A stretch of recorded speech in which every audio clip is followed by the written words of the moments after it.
One of the more persistent failures of the supplement industry's communication around NAD+ is the treatment of dosing as a one-size-fits-all proposition.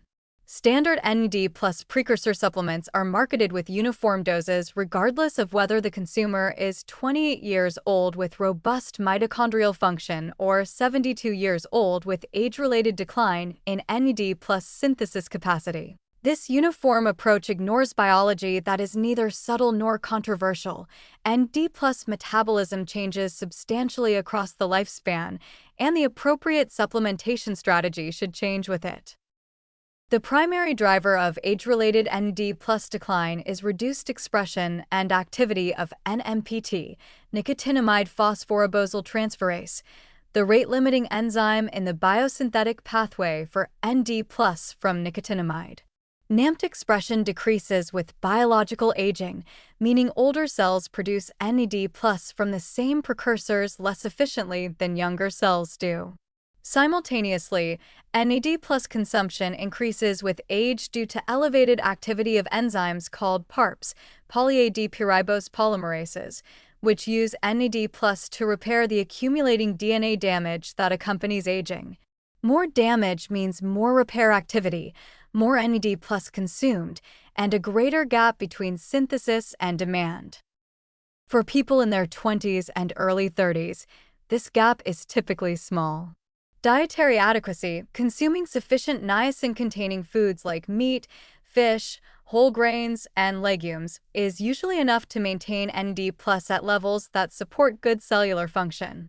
Supplementation at this stage represents optimization rather than correction of deficiency, and the evidence that supplementation produces meaningful longevity benefits in young adults with adequate dietary niacin intake is essentially non-existent. The rational starting point for this age group is dietary quality, not supplement protocols. The calculus shifts in the 40s and 50s. NAMPT expression is measurably declining. The cumulative DNA damage burden is increasing.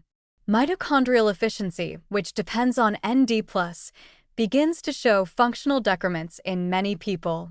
This is the stage where moderate supplementation, niacin at 250 to 500 milligrams daily, or NR at modest doses for those who specifically prefer a flesh-free option, has a plausible mechanistic justification and where the benefit-cost ratio starts to become more favorable. By the 60s and beyond, the case for NAD+ supplementation becomes its strongest. The synthesis-demand gap has widened substantially. The functional consequences of NAD+ insufficiency, fatigue, impaired recovery, reduced cognitive sharpness, are more likely to be partially attributable to actual NAD+ decline rather than other factors.